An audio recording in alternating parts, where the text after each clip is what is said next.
Hello friends, welcome to Sri Tamil channel. இன்றைக்கி நம்ம பார்க்க போகிற ரெசிபி என்னென்னு பார்த்தீங்கன்னா உருளைக்கிழங்கு சிப்ஸ்.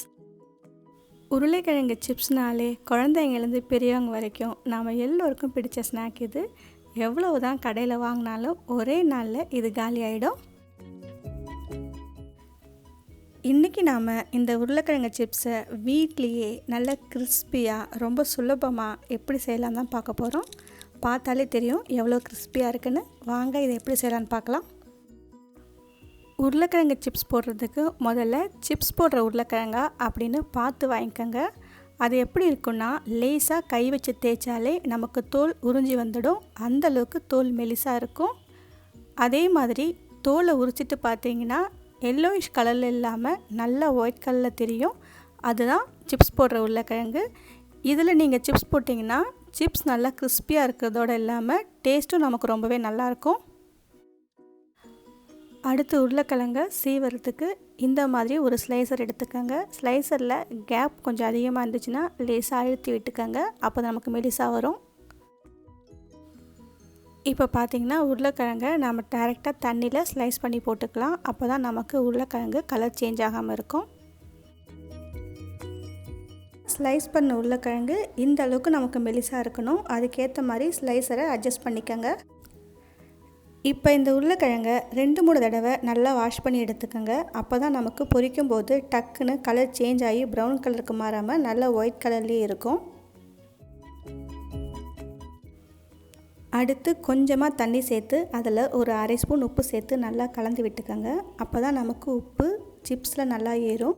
பொரிச்சதுக்கப்புறம் கடைசியாக உப்பு சேர்க்கணுன்னு அவசியம் இருக்காது. அதனால் இந்த சமயத்தில் கொஞ்சமாக உப்பு சேர்த்து நல்லா கலந்து விட்டுக்கோங்க. ஒரு 15 நிமிஷத்துக்கு தண்ணியில் நல்லா ஊறட்டும். 15 நிமிஷத்துக்கு அப்புறம் நாம் ஸ்லைசஸை வடிகட்டி எடுத்துக்கலாம். வடிகட்டின உருளைக்கிழங்க ஒரு க்ளீன் கிளாத் இல்லைன்னா பேப்பர் டவலில் தனித்தனியாக பிரித்து போட்டு 2 பக்கமும் திருப்பி போட்டு ஒரு 10 நிமிஷம் காய வச்சு எடுத்துக்கோங்க. ஓரளவுக்கு நல்லா காஞ்சதும் நாம் இதை பொரிக்க ஆரம்பிக்கலாம்.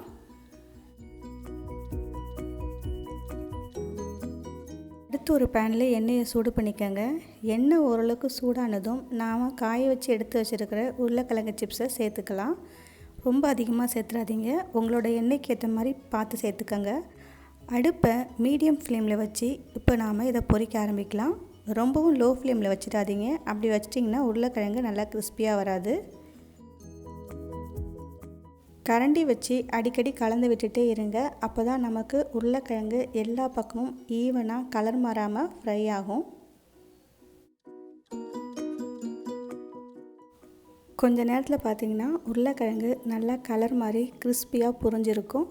இந்த சமயத்தில் நாம் இதை எடுத்துடலாம். இதே மாதிரி உருளைக்கிழங்கு எல்லாத்தையுமே போட்டு பொரித்து எடுத்துக்கலாம். அவ்வளவுதான். இப்போ பொரிச்ச சிப்ஸ் எல்லாத்தையும் ஒரு மிக்சிங் பவுலில் சேர்த்து அதில் லேசாக மிளகாய்த்தூள் இல்லைனா மிளகுத்தூள் சேர்த்து நல்லா கலந்து விட்டுக்கோங்க. உங்களுக்கு தேவைப்பட்டால் உப்பு இந்த சமயத்தில் இன்னும் கொஞ்சம் கூட சேர்த்துக்கலாம்.